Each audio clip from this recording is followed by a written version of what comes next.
Hoy con nosotros el disco más pesado de la era del grunge. Comencemos. El CD Room, un programa tras la música rock. Hola con todos, mi nombre es Kai Menéndez. Y yo soy Víctor Caicedo y les damos la bienvenida a un capítulo más del CD Room, esta vez con la banda que nos faltaba de Seattle, los Alice in Chains. ¿Cómo vas, Kai? Bien, muy bien. Igual aquí sí, con estos nos faltaba el último jinete del apocalipsis del grunge y son estos Alice in Chains con este discazo, el Dirt. Sí, en los 90s pasó que nos dieron grandes bandas, estaban estas otras tres que hemos conversado, que tenemos unos capítulos ya de Nirvana, de Pearl Jam y de Soundgarden. Y como digo, nos faltaba los Alice in Chains, no de tus favoritas, ¿verdad? No tanto como favorita, sino que nunca me llegó así como los Soundgarden, por ejemplo. Nunca me llegó mucha información de la banda. Pero ¿sabes qué? Yo siempre fui mucho más Pearl Jam y Nirvana. En esta onda grunge, ¿no? Pero, ¿sabes qué? Ahorita escuchando esto, yo digo, ¿por qué no me llegó Alice in Chains? Porque sí, o sea, más que Soundgarden y más que Pearl Jam, creo que Alice in Chains es una máquina realmente. Sí, o sea, yo pienso y digo, esta es un poco más tu onda, porque son un poco más pesados, más metal, entonces digo, esto sería de tu agrado. Y claro, las bandas más comerciales eran Nirvana y Pearl Jam. Su música y todo es como un poquito más accesible, más digerible, algunas cosas inclusive pero más Soundgarden pop. Soundgarden también sí, o sea, sí tiene su onda bastante comercial, creo, ¿no? No, más bien no es... yo creería que va un poquito más pegado hacia Alice in Chains, más que a las otras dos bandas. Los Soundgarden también tienen su cuestión un poquito más pesada, más oscura. Pero aquí los Alice in Chains son, sí, ¿no? Ellos sí, son los más pesados, ¿no? Sí, estos son los campeones de los pesos pesados del grunge. Un disco, sí, o sea, realmente sí me he llevado una grata sorpresa porque me gustó bastante el disco. Porque no lo habías escuchado en su totalidad. No, antes, completo no. Ya, No. Está bien, Así entonces vamos escuchándolo, vamos conversando sobre este disco, sobre sus datos. Tengo aquí, una vez más tenemos el disco. Una vez más, loco, ya el otro no. Una vez más, claro. Pero empezamos nuevamente. Empezamos otra vez a tener el disco. Tengo aquí en mis manos el disco de nuestro amigo... ¡El Gabo! Gabo del Valle, que nos prestó. Muchas gracias, Gabo. Súper pana, acolite, chévere, que nos hayas prestado tu disco de Alice in Chains. Un fanático de los Alice in Chains que dijo que tiene casi todos los discos. ¿Ibas a decir algo? Sí, que esto empieza así.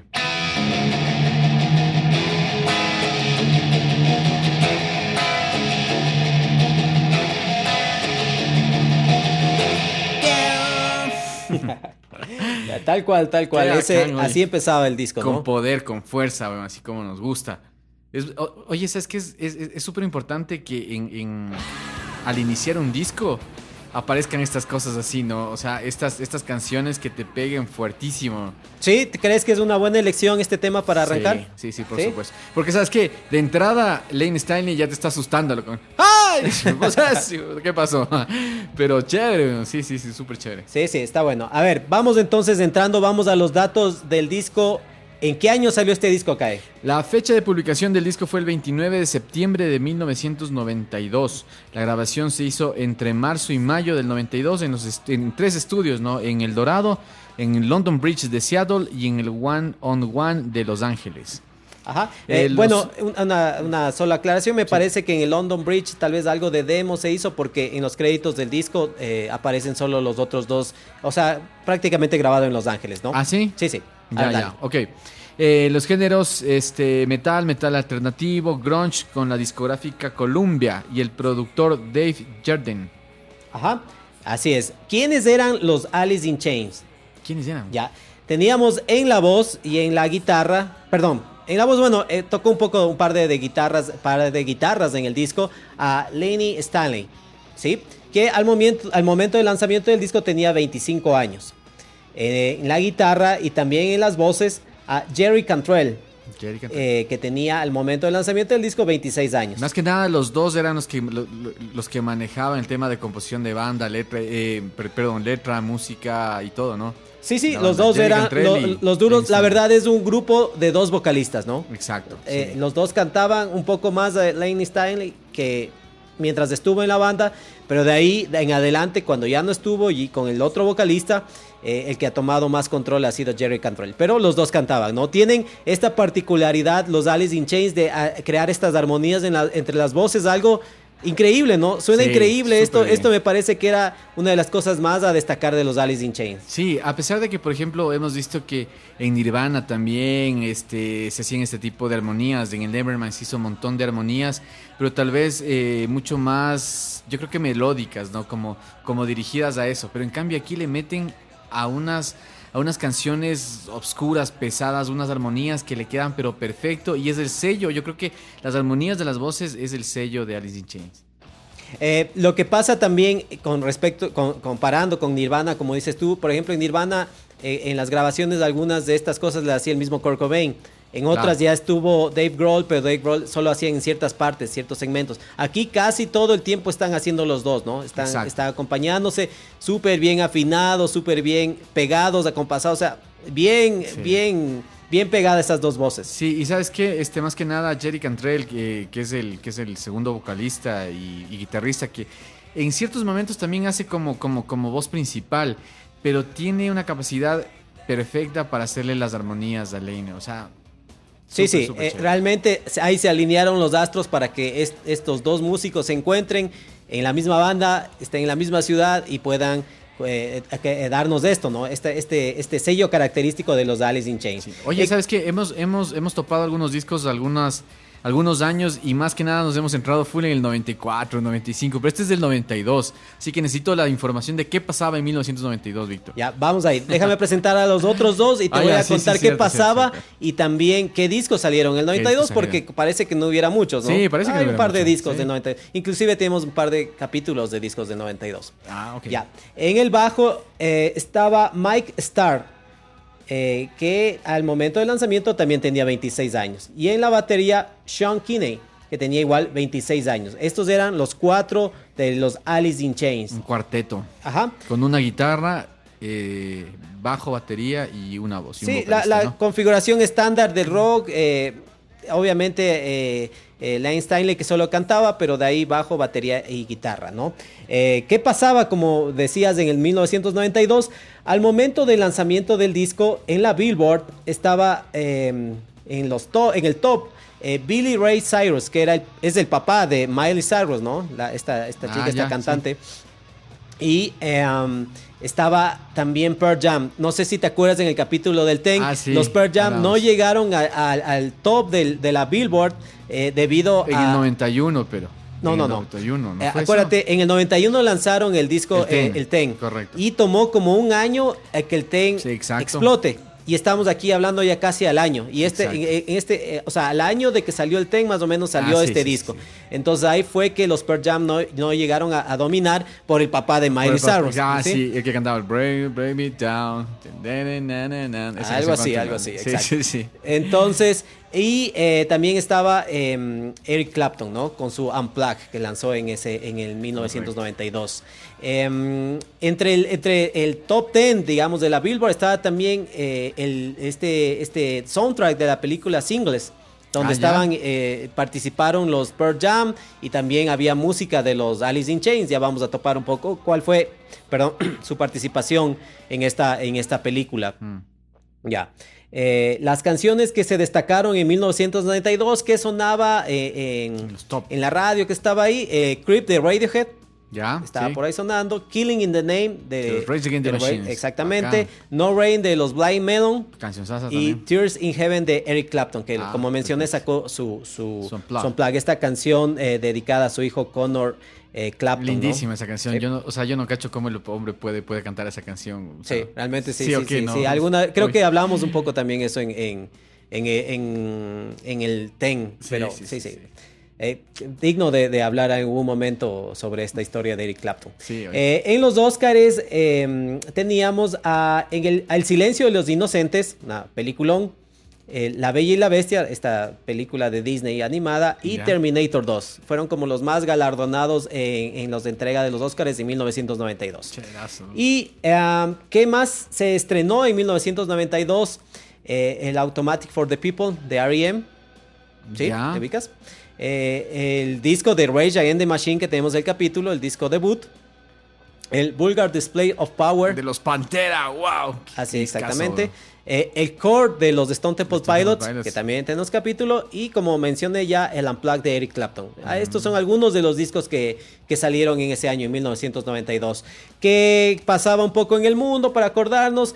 Fueron las Olimpiadas en Barcelona. Hubo este concierto en Wembley, tributo a Freddie Mercury, que falleció en 1991.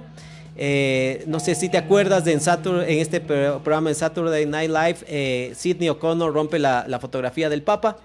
Eso fue en el 92. Sí. Y también gana Bill Clinton las elecciones. Le ganó a George Bush padre.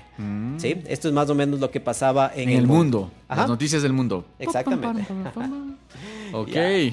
Entonces vamos un poco con los Alice in Chains. Ellos, grunge, rock, heavy metal, metal alternativo tal vez. Difícil decisión, sí. Yo creo que, ¿sabes qué? O sea, es que realmente yo ya estoy viendo que esto de encasillar en un género a las bandas es muy difícil. Realmente esto, por juntarlos, una movida, una ciudad, un movimiento, como alguna vez lo comentamos, si es que realmente el grunge se lo puede catalogar como género, como un movimiento de bandas. Más que nada aquí yo sí le siento, es que, o sea, algo distinto del grunge. Esto es algo mucho más pesado, mucho más fuerte. Sí, bueno, los Alice in Chains no tenían mucho problema con que se les etiquete, con que se les diga si son de algo. No, dice, sí, bueno, tal vez tenemos un poco de todo, pero ellos sí, Jerry Cantrell decía, nosotros lo que no vamos a hacer son estos elementos del heavy metal. O sea, claro. Eso es algo que el sí glam metal, todas esas cosas, ¿no? Sí les gusta, que es lo de ellos, aunque claro, como mencionamos, es la cuarta banda del grunge, entonces también estaban en esta época, en el año anterior, como mencionamos, se lanzó el 10 de Pearl Jam, se lanzó el Nevermind de Nirvana, se lanzó el Bad Motorfinger de Soundgarden, entonces sí. Todas estas bandas estaban sonando. Pegó increíblemente Nirvana, les dio exposición y las disqueras dijeron todo, a ver, ¿dónde están más bandas de Seattle? ¿Qué más hay? Y esto, tanto para las disqueras como para los fans, hizo buscar a las bandas y todos se beneficiaron de este boom que lo provocó Nirvana, porque esa es la realidad, cierto. ¿No? Nirvana es quien llegó y reventó todo esto, ¿no? Todo entonces eso, una de las bandas beneficiadas de esto fue los Alice in Chains. Sí, por supuesto, y bueno, y prueba de eso también es que cuando salió el 10 de los Pearl Jam, no tuvo justamente toda esta aceptación tal vez, sino que demoró como un año y justamente fue gracias al éxito que tuvo Nirvana. Incluso en algún momento Eddie Vedder dijo, o sea, no estaríamos aquí sin Kurt Cobain, ¿no? Y es cierto. Ajá, entonces, bueno, como digo, algunas, como el heavy metal, grunge, rock alternativo, metal alternativo, suena un poco, bueno, más bien me parece bastante que suena este disco a Black Sabbath. Sí, he escuchado bastante o sea, que bueno, muchas de las influencias también y que mucho del sonido de esto se le puede atribuir también a una gran influencia de los Black Sabbath, ¿no? Como dijimos, un disco pesado, oscuro, habla Sucio, de depresión, dirt, dolor, ira, guerra, drogas. Qué raro el movimiento grunge de los 90 topando estos temas, ¿no? Qué raro estos jovencitos, ¿no? Sí, o sea, más que nada por eso yo creo que es como que se les cataloga como grunge, ¿no? Por toda esta este tema de las letras que se ponía mucho haciendo referencia al tema de la depresión, suicidio, de todo lo que venía en una onda glam en los 80 vinieron a cambiar completamente ellos, ¿no? Y los Alice in Chains, hay que indicar que ellos se forman oficialmente en el año 1987, cuando el baterista y cantante Layne Staley se conoce con el guitarrista Jerry Cantrell en una fiesta. Ahí ya empiezan a formar la banda. Después de varios nombres, los integrantes optaron por llamarse a sí mismo Alice in Chains, que se deriva del nombre de la antigua banda de Staley, Alice in Chains. Unchanged, que quiere decir Alice y Alicia, cadenas. Y cadenas, claro, exacto. O Alicia encadenada, alguna cosa así, ¿no? Yeah. Pero era como Anne, más o menos como los Guns N' Roses, era Alice N. Chains. Así es. A ver, de lo que tengo aquí, mencionaste que Dave Jarden fue el productor. Sí. Sí. Él también había producido el disco anterior, el Facelift, el disco debut de los Alice in Chains. Y mencionaste los estudios, yo te hice un poco esa corrección que tal vez no se hizo en el London Bridge Studios, este estudio de Seattle, propiedad propietario Rick Parashar, quien produjo el disco de los Pearl Jam, el Ten precisamente. Un estudio por el que han pasado casi todas las bandas de Seattle, pero de alguna forma por algún lado tuvieron que haber pasado, porque sí, yo encontré mucha información de que se había hecho también en estos estudios. Sí, yo también encontré, pero al menos en los créditos, en el disco físico no dice, ¿no? En el Dorado Studio Recording, un estudio donde grabaron, por ejemplo, Slayer, Anthrax, bandas con las que Alice in Chains llegó a girar, ¿no? Claro. Que es algo que las otras bandas no iban a llegar a hacer. Esto lo lograba hacer Alice in Chains por ser un poco más pesado, más ¿no? Fuerte, tenía un poco más de afinidad con estas bandas de ya más pesadas y eso le permitía tanto estar con ellos como con las bandas del rock alternativo de la época. Claro, incluso ¿sabes con quién hicieron algunas giras? Fue con Megadeth. Y Megadeth es una banda de thrash heavy que tocan fuertísimo y más que nada rapidísimo. Y tú escuchas, Alice in Chains es un cambio completamente distinto. Son mucho más tranquilos, unos tempos mucho más lentos de lo que podría tener una banda de Claro, o sea, sí es más lento. Yo estaba viendo una prueba de sonido que estaban tocando Walt, el tema que me parece es que sí, el que cierra este disco y empieza con el bajo. Y se escucha bastante lento, como para atrás, parece que estuviera demasiado lento, pero este era un poco o sea, este era de los tempos, ¿no? Diferente a las velocidades de las bandas que mencionamos. De ahí el otro estudio que dijiste, el One on One, este estudio igual en Los Ángeles, donde Metallica, por ejemplo, grabó el Unjustice for All y el disco negro. Me parece que también se grabó el These Days de Bon Jovi. Entonces, eran como ya hemos visto, estudios importantes. El sonido del disco, debo decir que no es de mis favoritos. Para mi gusto efecto, tiene bastante reverb, sí, bastante efecto. En la voz. En la voz y en la batería. Guitarras. ¿En la batería? Sí, en la batería yo le siento, tal vez sí. Bueno, en general tiene mucho. Esto le hace que suene un poquito más hacia los 80s que hacia los 90s. Pasa eso en el disco anterior y en este. De ahí me parece que el siguiente que sacan es un EP, no un disco, el Jar of Flies, que tiene creo 4 o 5 temas. Pero ya en el disco, en el que se llama Alice in Chains, el que tiene el perro de 3 patas, ese ya suena un poquito más, ya tiene un sonido más noventero, un poquito más moderno. Me gusta más ya ese sonido, pero este disco un poquito tengo esa resistencia porque me parece que usa mucha reverb. Pero este era el estilo de los Alice in Chains. Sí, por supuesto. O sea, más que nada yo le siento bastantísimo, es en la voz, ¿no? Bastantes efectos. Y aparte el tema de las armonizaciones, yo me imagino que por eso se les metió bastante reverb. Pero no, o sea, pero realmente me gustó mucho. Como mencioné, Dave Jarden, que fue el productor del disco. Dave Jarden que tenía un poco de problemas con Lane Stanley el rato de grabar. No se compaginaban mucho porque claro, Lane Staley, sus problemas de drogas, él hizo una rehabilitación, pero al rato de grabar volvió a recaer. Entonces él tenía estos encontrones porque, claro, Jarden decía, a mí me contrataron para grabar un disco, no para ser amigo de los músicos. Entonces él su cuestión era presionar para que se pueda grabar, ¿no? Al final, bueno, se logró, se pudo grabar el disco, pero sí hubo un poco estos roces con Lane Stanley. Pero sí, ¿sabes qué? Bueno, ellos cuando graban este disco, muchas de las canciones fueron compuestas en la gira del disco anterior y realmente ya estaban pasando por temas de drogas, todos con sus problemas y todo, más Lane Stanley metido full en el tema de drogas. Y más que sentirse súper bien con la grabación del disco, muchos de los integrantes, como por ejemplo el bajista, en alguna entrevista decía que, o sea, fue una época bastante fea, bastante oscura, o sea, nada como la otra, que viva la fiesta, grabemos, que sí, vamos a de un lado a otro, nada, o sea, cada quien como que está en su mundo. Las drogas, ¿no? Sí, exacto. Parece que las drogas llegó a afectar un poco el proceso, pero bueno, aunque haya afectado, aunque obviamente no estemos de acuerdo con esto, lo que termina es produciendo este disco, este sonido, estas letras, esta oscuridad. Y esta es un poco lo que le destaca y le diferencia a este disco y le marca en la historia, ¿no? Exacto. Esto que los críticos veían y hablaban sobre todo lo que transmite, y digámoslo así, un adicto a la droga como Lane Stanley cantando, ¿no? Entonces, eso se siente a través de este disco. Es un cantante increíble. Cómo cantaba, tú le ves cantar y parece con una tan facilidad, los gritos y afina y todo, o sea, a mí me parece un cantante increíble, que es lo que me llama la atención de esto de estos 90s de Seattle, que de estas 4 bandas tenían grandes vocalistas. Kurt Cobain, ya sabemos, un gran cantante, un gran vocalista.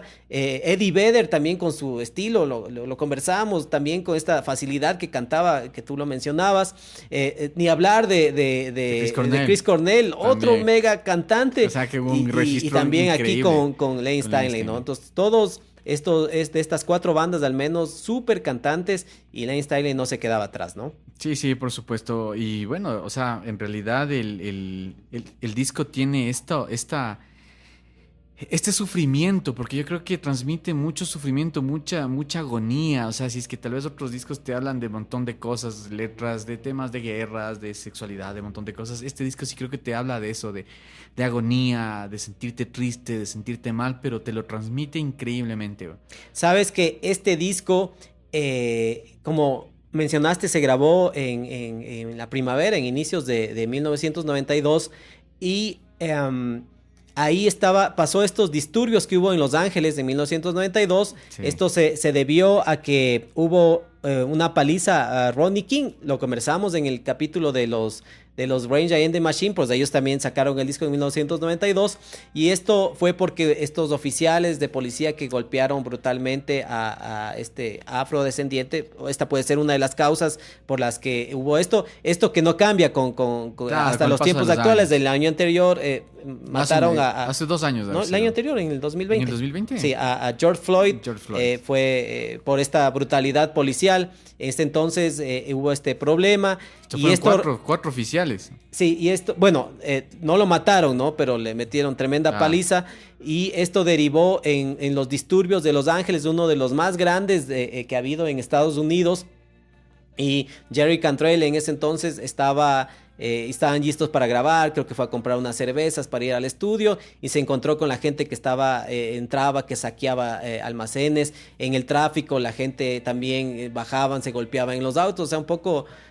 una anarquía completa. Exactamente, sí. Entonces decidieron parar, la banda se alejó unos días hasta que se calmen las cosas, tuvieron que hacer esta pausa y de ahí regresaron al estudio para grabar, ¿no? Pero sí, pasó esto, que este suceso de Rodney King es considerado uno de los primeros eventos como de un video aficionado, que ahora es muy común, ¿no? Ahora con tu celular, con tu teléfono móvil, tienes la cámara, la filmadora, pasa algo en la calle, sacas del teléfono y lo documentas, claro, ¿no? Entonces esto ya es muy común, alguien se golpea, alguien se choca, alguien pasa un accidente, pasa cualquier cosa, tú lo puedes documentar. Pero en el 92 no había nada de eso, pues. Claro, no había, obviamente no había los teléfonos móviles celulares. Esta persona tenía una cámara de video aficionado y ve esto que sucedió, saca la cámara y documenta, ¿no? Entonces, este es un caso bastante conocido y un tremendo problema que hubo en Los Ángeles. Eso lo hizo que retrasen un poco, pero al final volvieron ya al estudio y comenzaron a grabar. Sí, y bueno, y más que nada mientras se restablecía todo el orden público, se distribuyeron en algunos lugares, entre ellos algunos de los músicos fueron al desierto de Joshua Tree y otros a una ciudad de Tijuana, ¿no? Y ya luego, unas semanas después, regresaron al estudio para reanudar la grabación. Ajá, eso, entonces estuvieron en el estudio. Entre algunas de los datos que podemos ver de lo que pasó en el estudio, Lane Staley no le gustaba que le vean grabar. O sea, que él era como un momento íntimo entrar a grabar las voces, lo hacía bastante rápido, sin muchas tomas, sin repetir tanto, y él preparaba un ambiente en la cabina de grabación. Entonces él entra a la cabina y al otro lado está el técnico. Me parece que mandó a construir algo o a tapar para que no le vean mientras grababa, ¿no?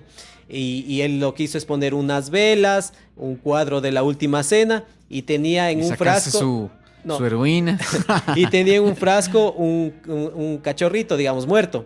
Entonces, Ya. esto era parte de lo que tenía en este ambiente, hasta de muerte, digamos, ¿no? De tener que él se creó. Alguna de las asistentes de grabación, algo dice, sí, yo entré, vi eso y no quería entrar nunca más acá, porque obviamente tienen que entrar a acomodar el micrófono, los audífonos, todo, ¿no? Pero esto era una de sus excentricidades que tenía Layne Staley al momento de grabar.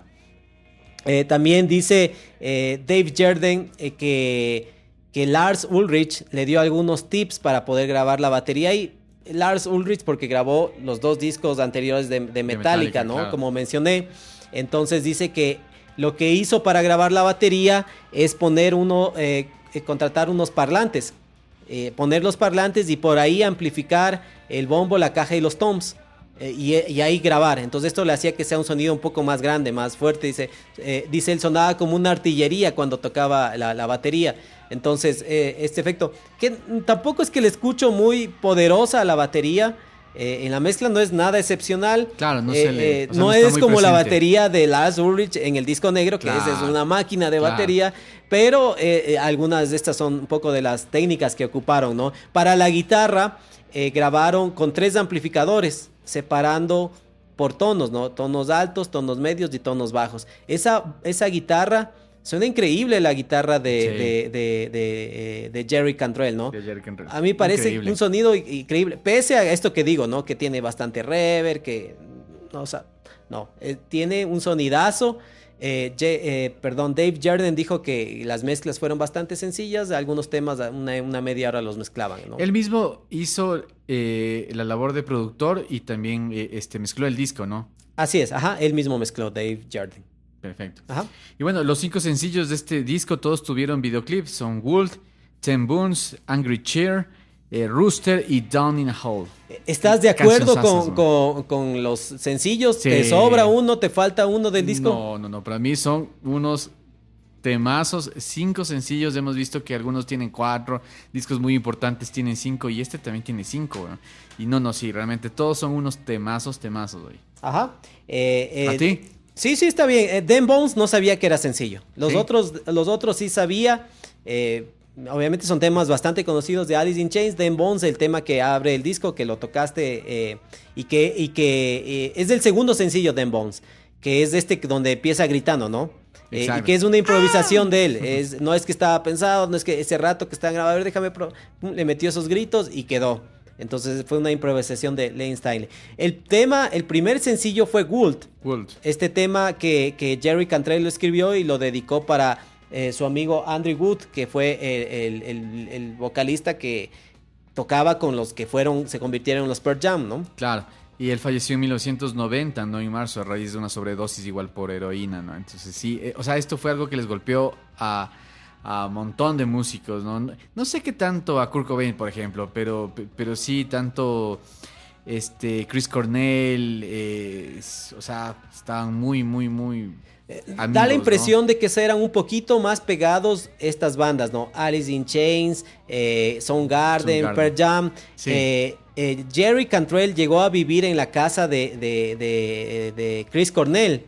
Vivió un tiempo con él y era cuando Chris Cornell estaba casado con Susan Silver, que era la manager de los Soundgarden y también llegó a ser de los Alice in Chains. Exacto. Entonces en esa temporada estuvo ahí Jerry Cantrell y me parece que en una temporada también estuvo viviendo con Eddie Vedder. Entonces eran un poco más pegados. En esta película Singles aparecen estas 3 bandas y no aparece Nirvana, ¿no? No aparece Nirvana, claro. Aparecen unos cameos Chris Cornell, aparecen actuando un poco los Pearl Jam y aparecen tocando los Alice in Chains. Precisamente este tema es parte de la banda sonora, Wood, claro. El primer tema. Este tema ya fue grabado antes del disco. Este fue grabado y posiblemente es por eso los créditos que no aparecen aquí, porque fue grabado por Rick Parashar. De haber sido grabado en London Bridge, claro, en Seattle. Correcto. Entonces él hizo este tema y fue incluido para la banda sonora.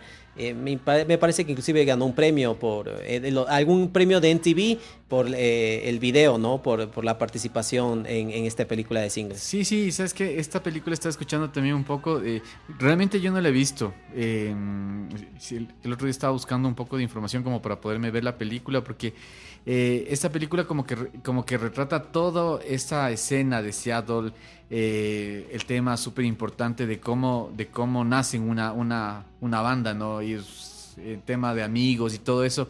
Incluso estaba escuchando que las personas que crearon la serie Friends tuvieron mucha influencia de esta película. ¿Ah, sí? Sí. Bueno, no sé, yo la verdad tampoco he visto la película, tal vez viendo uno puede asociar ciertas cosas. Entender esas cosas, pero no, es una tarea pendiente ver. Claro, no es fácil conseguir, supongo que no he buscado, pero supongo que en las plataformas más comerciales, Sí, Netflix, Amazon, no debe de haber. No, Entonces no esto hay. ya es una cuestión de ir a buscar más abajo, ¿no? Entonces, eso. ¿Cómo sonaba Gould?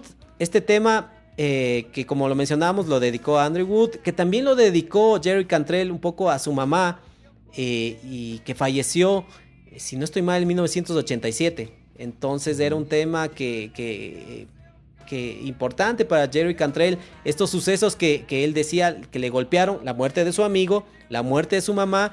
En 1986, primero, bueno, fallece su abuelita. En el 87 fallece su mamá por cáncer. Y en el 90 fallece su amigo. Entonces dice, Claro. todo esto le golpeó y le costó mucho salir. Tal vez también esto hace ver un poco la oscuridad, digamos, de la música de Alan Chase, tratar de sacar estos sentimientos hacia la música. Pero ¿cómo sonaba Gould? Tengo aquí la pista. A ver. Vamos a pausar la música.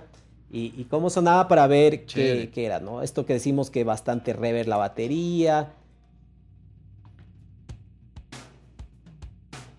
Ahí se le siente full reverb. Esta es la batería propia, ¿no?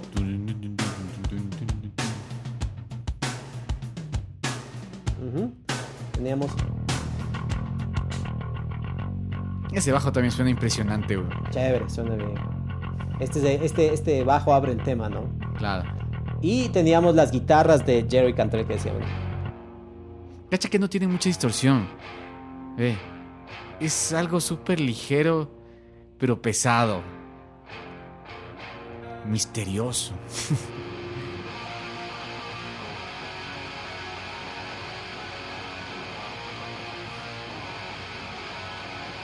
Aquí tengo solo un track de la guitarra. No estaría seguro si es que está más de una guitarra, Ahora más porque se tomas. escucha un poco más grande tal vez de esto, que se separaron las frecuencias, ¿no? Parece Quizá que, sí, por parece tres que en el amplificadores. coro sí está doblado. Ujú. Déjame ver, por aquí estaba.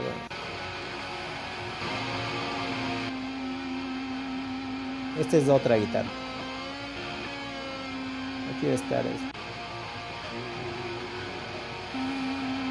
¿Tiene separadas las voces? Sí. ¡Wow! A ver. Eso quiero escuchar. Por ejemplo, ahí tiene full reverb.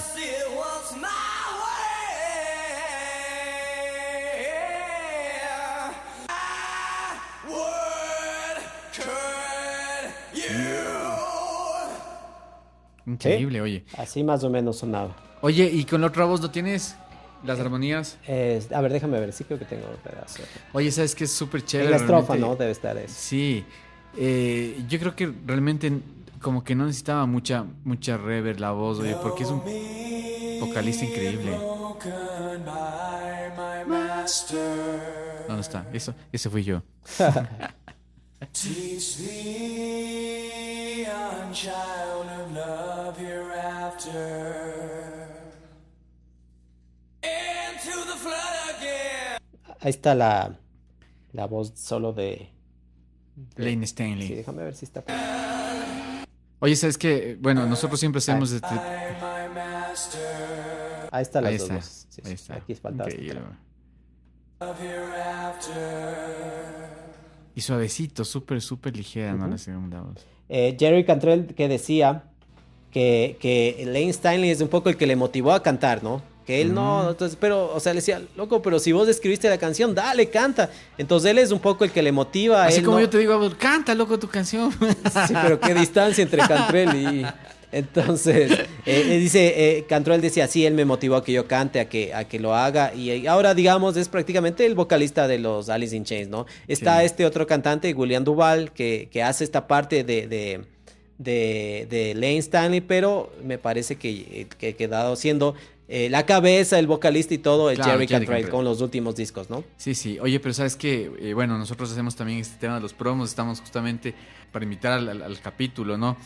Y es complicado, realmente es complicado hacer la voz de Lynn Stanley. O sea, tiene unas cosas porque no se mantiene muchas veces en una nota, sino que juega bastante. Y, o sea, hace cosas súper, súper chéveres, ¿no?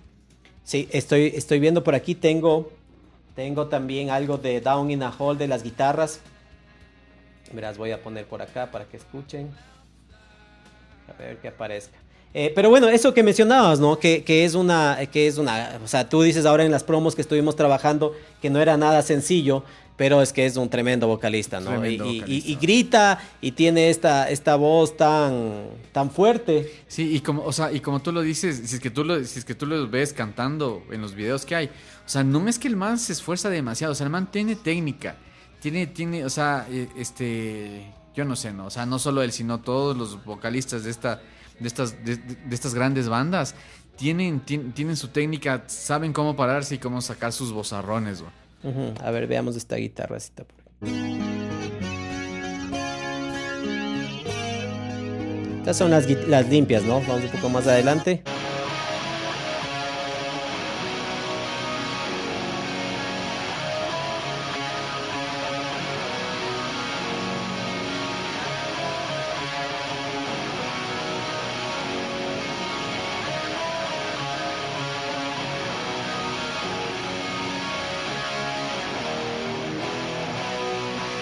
Aquí sí tiene bastante reverb, Suena poderoso, ¿no? poderoso.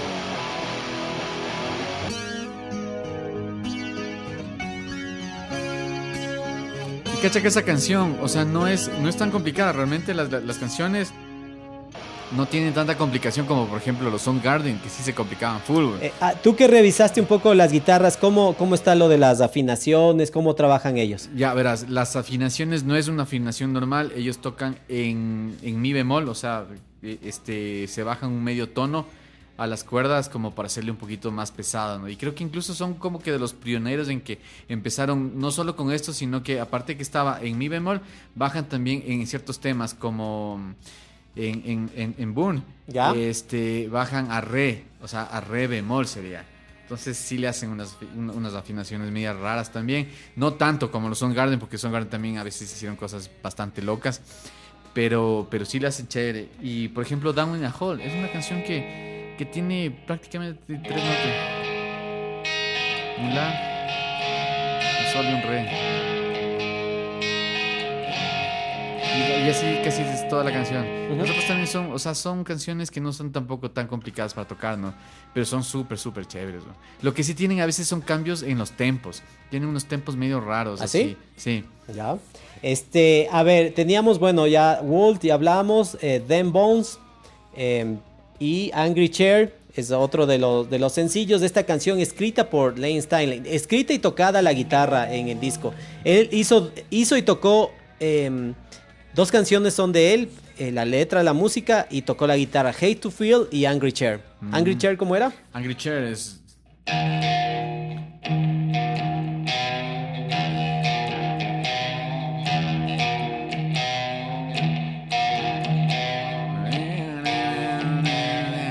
O sea, son cosas sencillas, ¿no? Pero les dan un poder súper, súper chévere, ¿no? Sí, pues obviamente bien producido y todo, pues suena increíble. Por supuesto. Y recuerda que en de esta canción hablábamos en el capítulo de los Silverchair, que ellos había primero la primera versión de que Silverchair había salido justamente porque querían pedir esta canción en la radio, Angry Chair, y que por eso se habían confundido. Pero bueno, luego ya ellos Cierto, aclararon cierto. otras cosas. Pero era justamente por esta canción la que indicaban en primera instancia que ellos habían tomado el nombre de Silverchair. Ajá. De ahí teníamos el otro sencillo, Rooster. Esta canción que Jerry Cantrell le escribió a su papá. Su papá le decía, él, un veterano de la guerra de Vietnam, a él le decía Rooster, era el Rooster, apodo el apodo del papá. de joven. Y En el video, no sé si llegaste a ver el video. Yo no sé si son partes de una película o producieron eso para el video. Es como están en la guerra, están unos soldados, es un poco sí, crudo sí. porque lanzan la La granada, granada explota. le explota la pierna, Sí. están ahí, le dan un tiro a alguien en la cabeza. Entonces digo, yo no sé si son partes de una película, Debe eso ser no partes de una logré ver, película. o si realmente fue una producción. En ciertas tomas sale el papá de Jerry Cantrell, al inicio del video salen ellos conversando y de ahí ciertas tomas que está creo que con el arma y planos, primeros planos. Entonces, eso yo no llegué a comprobar si es que este video fue hecho o son de tomas de alguna película. Ahí sale Lane Staley con gafas en el video. Esto era porque estaba muy drogado ese día. O sea, estaba con los ojos rojos y todo. Entonces el director le dijo, mira, ¿sabes qué? Ponte las gafas, se te ve mejor, se te ve más rudo, ni sé qué. Y terminó usando. Entonces se le ve a él durante todo el video. Y en muchas veces se le ve a Lane Staley usando gafas, ¿no? En Claro. el Unplugged de los Alice in Chains, él También. sale puesto las gafas. Y ya se le ve, o sea, en el Unplugged ya se le ve que chuta el man está en las, o sea, con muchos problemas de drogas, ¿no? Ajá. Y el último sencillo, Down in a Hole. Es verdad, como tú dices, a Stanley se le comienza un poco a notar. El de contextura delgada, bastante blanco. Cuentan que en sus últimos días, porque como sabemos, o los que no saben, Lane Stanley murió por una sobredosis de Speedball en el 2002. Él tenía 34 años al momento de fallecer, que bastante joven, ¿no? Claro. 34 años. Entonces, es más, él murió 8 años después de Kurt Cobain. Él fue encontrado un 19 de abril del 2002, encontraron su cuerpo y decían que había estado 19 o 20 de abril. Creo que el 20, perdón. Había estado ya unas 2 semanas que había muerto y no lo habían podido ubicar. Entonces se estima que la fecha de que él falleció fue igual un 5 de abril. Entonces hay un poco esta historia de la muerte de Lane Stanley que poco a poco se fue aislando. Él grabaron este disco y después llegaron a grabar, como dije, el Jar of Flies, que es más bien un EP, y también grabaron este otro disco, el Alice in Chains, que me parece que fue en el 95 y estuvo hasta el 96 y de ahí ya dejó de estar con los Alice in Chains. Estuvo en ese periodo, estuvo tocando con otros músicos en este proyecto que se llamaba Matt Season, ¿verdad? Ah, Matt Season, sí. Sí, que estaba Mike McCready, el guitarrista de los Pearl Jam. Estoy bien, ¿no? Sí. Sí. Entonces, y también en el 98 se juntaron con los Alice in Chains, creo que grabaron un par de temas y nada más. Eso fue ya lo último en estudio con los Alice in Chains. Y en el 99, en cambio, grabó entre algunos músicos con Tom Morello. No sé si te acuerdas de esto que era Class of 99, que era una canción de Pink Floyd. Es Another Brick on the Wall. ¿Ya? Tocaron y ahí él sale cantando. Eso fue en el 99. Entre las últimas apariciones de él, ¿no? Y de ahí, un poco en adelante, se aisló del mundo. Se compró un departamento, algo, y él se metió ahí a vivir y rara vez salía. Pasó tal vez sus últimos años siempre peleando, siempre lidiando con la droga. Me parece que en algún dato que vi decía que estuvo como 14 veces dentro de la rehabilitación. Wow. Y no, la verdad es que nunca llegó a salir, ¿no? Mike Starr, el bajista también dejó el grupo. Sí, él en el 93. Dejó la banda, en el 93 salió. O sea, en este momento alto, ¿no? Después de grabar este disco, que fue el 92, estuvieron algo de gira y salió. Y entró a reemplazarlo Mike Inez, que era bajista de Ozzy Osbourne. Estuvieron en una gira, ahí se llevaron bien y entró él a reemplazarlo. Decían que había un poco de desacuerdos. Jerry Cantrell decía sí, mientras nosotros queríamos seguir de gira tocando, él ya quería irse para su casa, pero Mike Starr en algún momento, alguna entrevista dijo sí, el problema fue las drogas, ¿no? Por las drogas es que lo sacaron de la banda. y se alejó. De ahí ya no volvió él tampoco a tocar. Entonces hay esta historia de que Mike Starr estuvo el 4 de abril del 2002 con Lane Stanley. Le fue a visitar, estuvieron ahí, discutieron. Lane Stanley al rato que se fue le llamó, le dijo, oye, no quería que te vayas así, o sea, así como peleando. Entonces, perdón, le fue a visitar el 4 de abril porque el 4 de abril era el cumpleaños de Mike Starr. Ya. Entonces le fue a ver, hoy estuvieron ahí, todo, no sé, conversando. Es que Cherry Cantrell siempre quiso mantener unida a la banda, ¿no? O sea, él no quería que se acabe la banda. Y claro, o sea, con los problemas de Lane Stanley, con las drogas, o sea, realmente era imposible que él pueda continuar, bro. Ajá, entonces, eso digo, estuvo Mike Starr y él dice... Después, claro, pasaron estos días hasta el 19-20 de abril, se enteraron de la muerte. Entonces Mike Starr se sintió mal porque dijo, yo estuve con él el día anterior, el 4 de abril, y tuve la intención de llamar al 911 para avisar sobre la situación en que estaba. Lane Stanley tenía una estatura más o menos de 1,80 m. Al momento que encontraron su cuerpo que estaba, él pesaba más o menos unas 86 libras. O sea, estaba súper delgado, súper blanco, pálido. Entonces, dijo, no, si tú llamas, o sea, se acaba nuestra amistad, le advirtió Lane Stanley. Entonces, por esa razón no llamó. Pero él se echaba la culpa de que si él hubiera llamado ese 4 de abril que estuvo con Lane Stanley, tal vez él estuviera vivo. Y el 5 de abril es cuando fallece, ¿no? Lane Stanley. O sea, según el reporte forense, pues... falleció un 5 de abril. Por esta combinación de speedball que tú dices, ¿no? Que es una combinación de drogas entre heroína y cocaína. Es lo que es el speedball, o sea, una mezcla brutal. Ajá, entonces tuvo, bueno, este sentimiento de culpa y en el 2000, perdón, aquí está el dato, ¿dónde está? En el 2011, Mike Starr en cambio fallece igual por una sobredosis de medicamentos, me parece. Sí, wow. Él falleció a la edad de 44 años.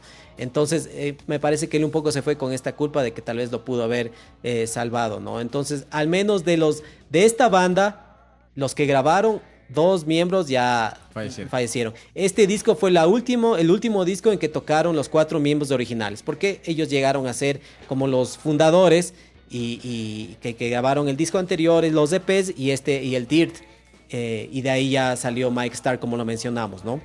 Claro. Wow. Pero un disco súper importante, ¿no? En la portada aparece una chica en el desierto que en algún momento se comentaba que era la novia de Lane Stanley, de parecer, pero no, realmente era una modelo, estaba como desnuda en un desierto, ¿no? Ahora, estas portadas que ya poco podemos ver en estos tiempos, ¿no? Que ya lo pondrían, ya fuera censurada inmediatamente. Aquí tengo el disco y como lo mencionas, está en el desierto, pero no es en el desierto esta foto. Esta foto fue tomada por Rocky Schwenk, perdón. La modelo de la portada se llama Mariah O'Brien. Exacto. ¿Sí? El fotógrafo decidió mejor armar un desierto. Esto fue como idea, me parece, de Lane Stanley hacer esta portada. Él decidió hacer en el desierto, en el estudio un desierto, puso la arcilla, armó, en el fondo pintó un fondo con las montañas que se ven y dejó hecho un hueco en la mitad para que pueda entrar la modelo ahí. Entonces ella entró ahí, como tú bien mencionaste, se pensaba que era la novia de Lane Stanley, Dembry Parrott, que la novia de él falleció en 1996 precisamente por sobredosis. Claro, exacto. Entonces, este fue uno de los golpes por los que ya no se recuperó Lane Stanley, ¿no? Entonces, claro, pasar todo esto, que se muere su novia, inclusive al momento que se enteraron de la muerte, le dieron como 24 horas de vigilancia a Lane Stanley por un posible suicidio, ¿no? Por la depresión que le llevó el fallecimiento de su novia. Entonces, pero no fue ella, sino Mariah O'Brien quien sale en la portada. Mariah O'Brien que sale, no sé si has visto algo, has escuchado de Spinal Tap, esta banda de esta película, esta banda ficticia. No. Entonces, ella sale en una portada de Spinal Tap, se llama Beach School, se llama, ¿no? Entonces, bueno, ella cuenta que cuando hizo esto estuvo recostada como 8 horas, tenía que aguantarse las ganas de ir al baño. Le dijeron, ve, si quieres te ponemos algo por abajo si necesitas el baño. Dijo, no, que voy a hacer yo el baño ahí en el set de fotografía de esto. Se aguantó, al rato que terminó se levantó corriendo y fue a hacer el baño, ¿no? Porque estuvo ahí. Como tú dices, sí, ella está desnuda en la portada. No se nota muy bien en la portada del disco, está como un poco transparente ella, y es como que uno no sabría si es que está viva o si ya está muerta, ¿no? Toda esta Claro. oscuridad un poco que le dieron los Alice in Chains. Sí, oye, ¿sabes que también hay otra cosa? Que la primera versión del disco tiene, o sea, las primeras versiones tienen distinto el orden de las canciones, ¿no? Ahora, sí. en cambio, puedes ver en plataformas de streaming tienen otro orden. Y claro, esto fue ya cambiado posteriormente por la disquera, entiendo, para como que poner de mejor manera los temas, los más fuertes, o sea, los más comerciales, que fueron los que salieron y reventaron, ¿no? Ajá. En este disco hay una participación de Tom Araya, el vocalista de Slayer. Ajá, Sí. es en la canción Iron Gland. Sale él. De este disco, ¿cuál es tu canción favorita, Kai? Híjole, buena pregunta. Down in a Hole creo que es una canción increíble. Hemos coincidido por segunda vez Sí, consecutiva, bien. pero ahí también Down in a Hole es una Es que yo una creo que tú me cancionzaza. copias, loco. Tú primero me preguntas, a la próxima vez te voy a preguntar primero a vos. Loco.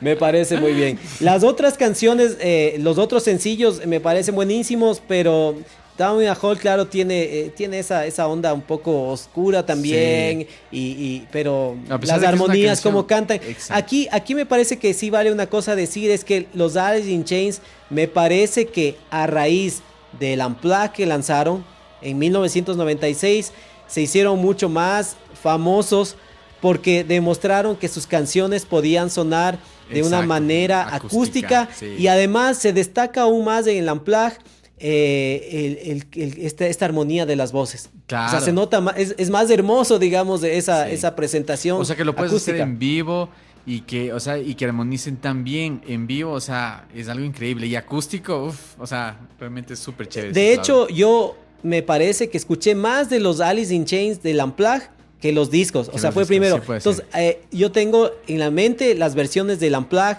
y cuando he escuchado algunas que ya están en En su el versión disco. eléctrica, sí me cuesta, ¿no? Hay un par de canciones del Jar of Flies, me parece que es, o del Zap, creo que es del Zap, que canta diferente a lo que es en el Unplugged. A mí me gusta más como canta en el Unplugged. Me parece que ese día cantó espectacular Lane Staley en el Unplugged. sí. Suena increíble la parte vocal, y además demostrar que pese a que podían estar más vinculados al heavy metal, a algo pesado, sus canciones son muy armónicas, Sí, muy exacto. melódicas, quiero decir. Y O muy sea, muy comerciales, agradables, muy chéveres, sí, muy bonitas. muy cantables. Muy o sea, bonitas para cantarlo desenchufado y todo. O sea, sí, realmente. El Unplugged me parece que es increíble, güey. Ajá. Entonces coincidimos en la canción favorita. Este disco que estuvo nominado al Grammy por Best Hard Rock Performance, no lo ganó. En su interior tiene un arte sencillo.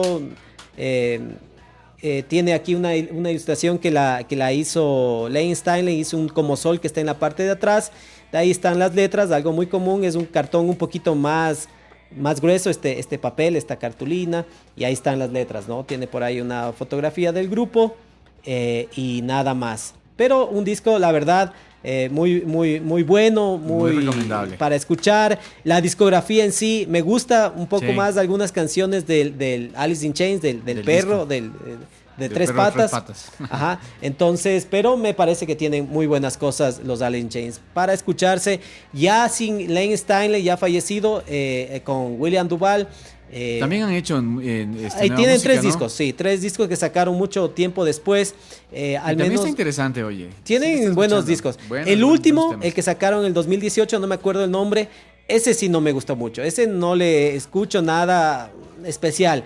El otro tiene un par de buenas canciones, muy buenas, que lo hace bien, ya trabaja, ya es de esa marca registrada de armonizar, lo hace Exacto. con William Duval, También. un gran cantante obviamente, y suena igual, suena a Alice in Chains, ¿no? Exacto.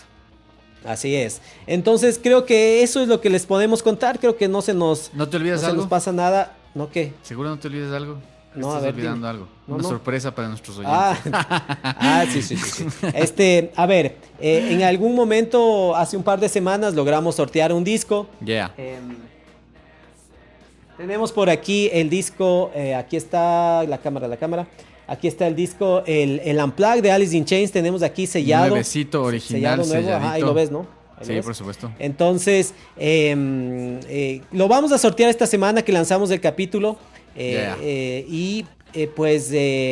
Queremos sortear este disco para la gente que nos sigue, nos escucha y que lleven un poco de ventaja los que escuchan el capítulo y al menos han llegado hasta este punto, ¿no? Punto, sí, que se han jalado, nos han escuchado, se han aguantado todo lo que hemos dicho Las sobre huevadas los que hemos Alice in dicho. Chains. Entonces, la clave para tener más chance de ganar es que nos pongan en el Instagram, o bueno, la verdad en cualquier plataforma, estamos en Facebook, Instagram, en Twitter, en TikTok, en YouTube, en cualquiera de las plataformas donde nos escuchen o que nos sigan, escriban la palabra, el nombre del disco, el Dirt, pongan Dirt, y nosotros sabemos de que llegaron hasta este punto, de que saben que estamos sorteando el disco. Y tienen doble chance. Y te damos doble chance, ¿no? Sí. Y de ahí entre semana anunciaremos alguna otra forma de ganarse el disco y les sortearemos, ¿no? Para que se lleven este discazo. Discazo. También del Unplugged es un discazo tremendo.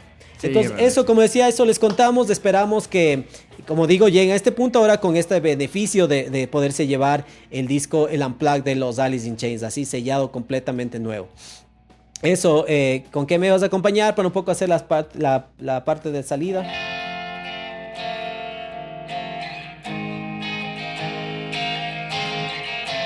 Este programa es producido por K.E. Menéndez y Víctor Caicedo. Corre la voz a tus amigos. Síguenos en las redes, como mencioné, estamos Facebook, Instagram, Twitter, ya dije Instagram, y en las plataformas de música. Si nos ven por YouTube, estamos también en Spotify, Apple Podcasts, Google Podcasts. Los fragmentos de música reproducidos en este programa pertenecen a los Alice in Chains. Muchas gracias, mucho rock, escuchen a fuerte volumen y disfruten de esta gran banda de Seattle. Yo me despido, chao. Adiós, gente.